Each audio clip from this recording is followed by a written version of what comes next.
Anybody can rap tough, but not everybody sounds like they lived with the consequences. In part 1 of Styles P, I broke down the genius behind the ghost, but now it's time to get into the bars, breaking apart rhyme schemes. The kind that don't hit unless you've actually lived through something. And if you're under 18, let me say this now. If you're the woke type, the lighthearted, or you get offended very easily, then this video isn't for you. This is for the ones who hear the pain, the discipline, and the consequences of running around in the streets. So all you YNs, it's time to wake up, because so many lives could be saved just from listening to the knowledge of the streets. Message. Welcome to Bars, Styles P. Let's get into it. Here's why they call me the ghost. I'm half live, half dead, and when it's beef, I bring all of the toast. You guys got fat while everybody starved on the street. It's my turn. You come with me. I'm at the Plaza Hotel. You're welcome. You're all welcome.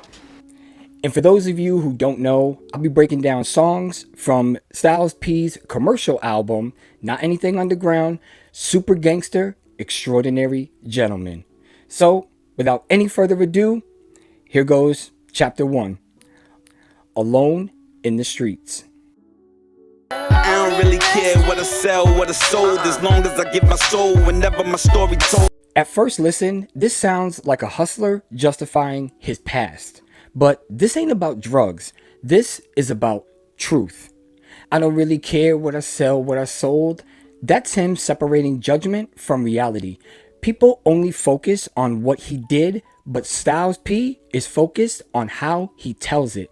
That second line, that's a mission statement. As long as I give my soul whenever my story's told, that's authenticity at its highest level.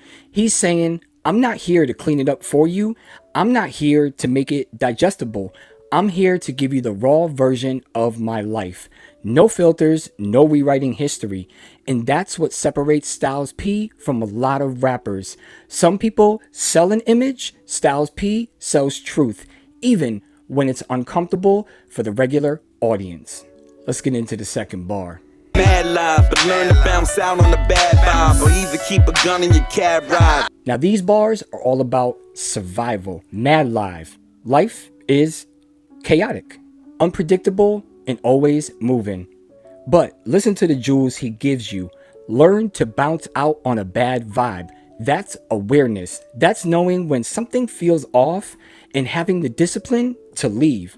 Or keep a gun in your cab ride. That's staying on it, but being ready for whatever comes. Avoid the danger or prepare for it. And that's the crazy part. He's not telling you which one is right, because in his world, they're both real. Both are necessary depending on the situation. Sometimes survival isn't about being tough. It's about knowing when to leave, or knowing when you don't have that option. And just that little fraction of knowledge could save so many young lives, but instead we choose to be ignorant. Chapter 2. In it to win it. I remember cereal boxes with roaches in it. I'm a double G, that's a gangster and gentleman. This is cause and effect. The first line shows you the environment, but that second line shows you what it created. I remember cereal boxes with roaches in it. That's not just poverty, that's survival at its ugliest. No comfort, no safety, and for most of us, just a normal childhood, including myself. So when he follows it with, I'm a double G, that's a gangster and gentleman, that's not him in a contradiction, that's the environment. That's the evolution. The gangster came from what he had to be. The gentleman came from what he chose to become.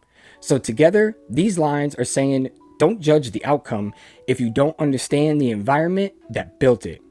All right, here's the next set of bars. I'm a real G, don't wanna make no noise. Got a conscience, don't really wanna take them boys. This is controlled violence. I'm a real G, don't wanna make no noise.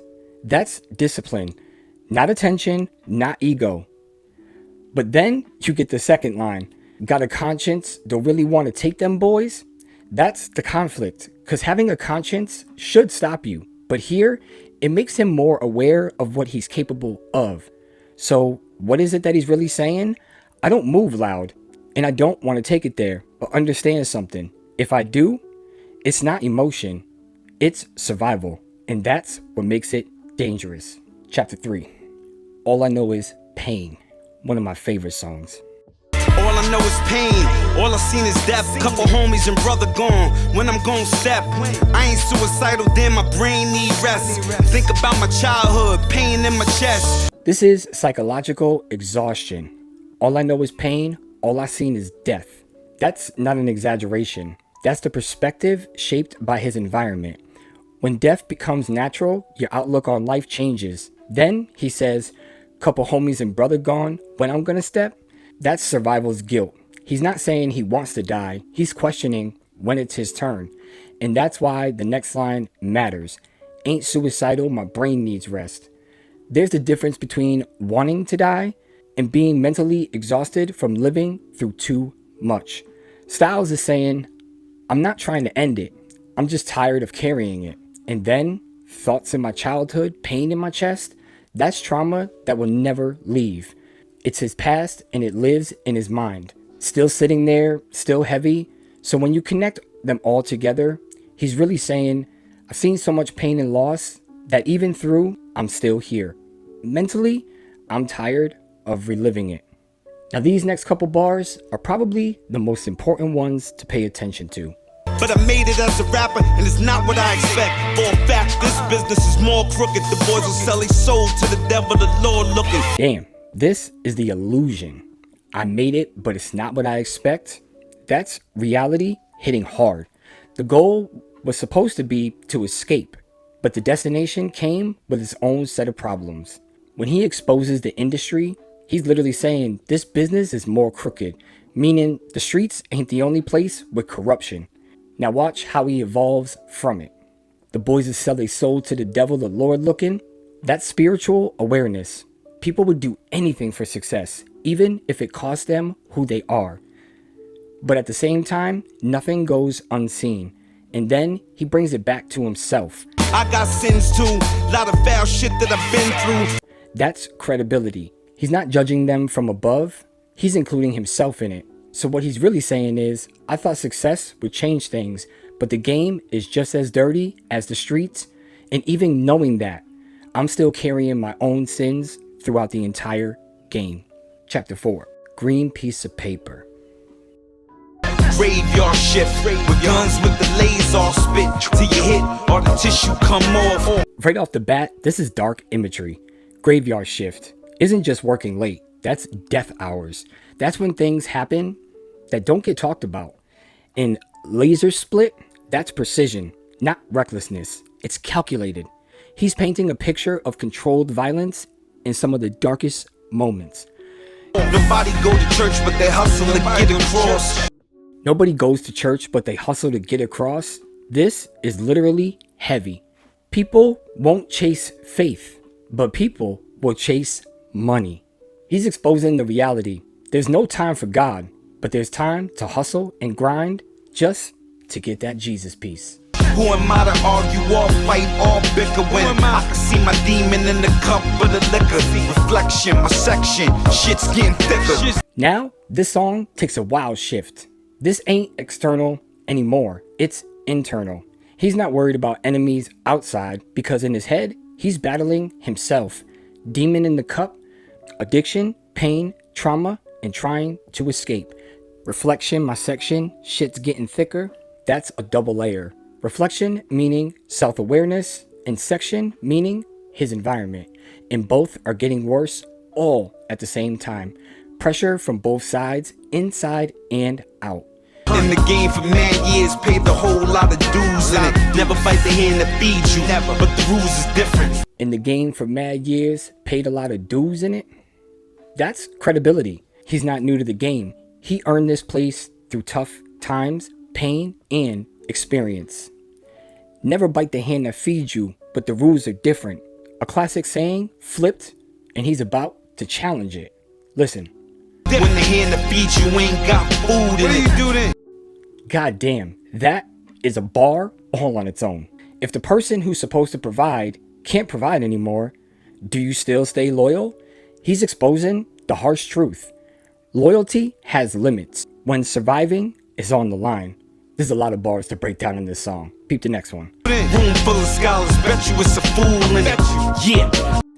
This is simple but deadly. No matter how smart the room gets or the millionaires you can pack into it, Styles is saying, I bet you there's a fool in it.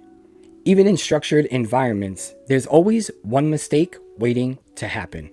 And this song took so long to break down because this whole verse moves like this: darkness, reflection, experience, reality. He starts with violence, transitions to self-awareness, and ends with life lessons. And that changes everything you thought you knew.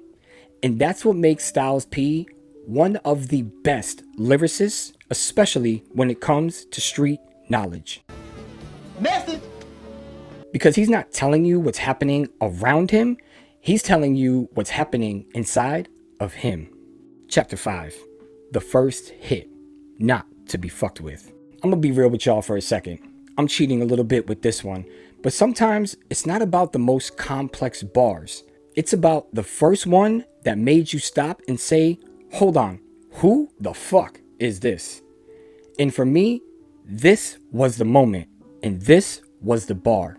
The blunt is the magic wand, I'm the magician. Styles is the virus, ain't no physician with an antidote that can stop my collision.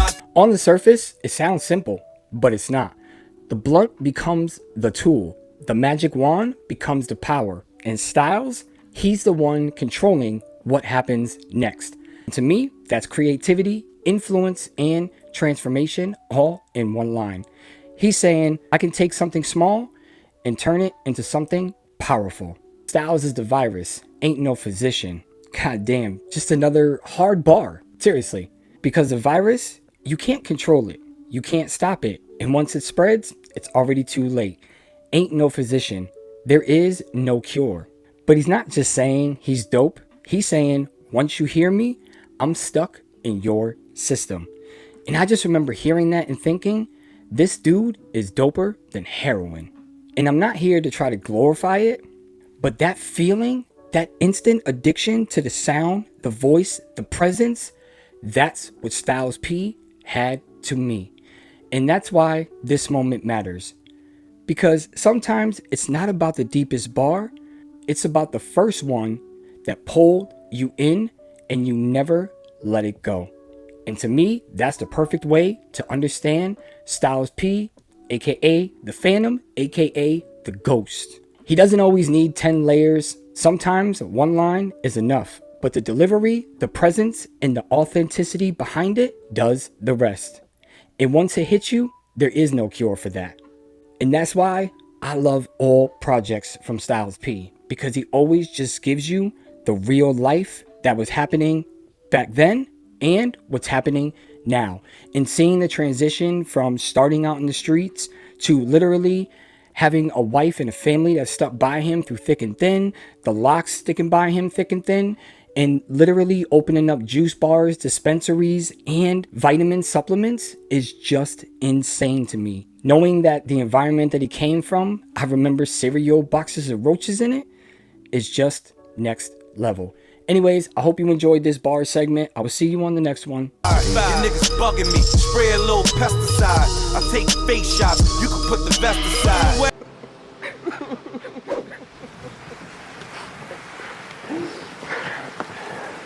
Thank you. You love me. You really love me.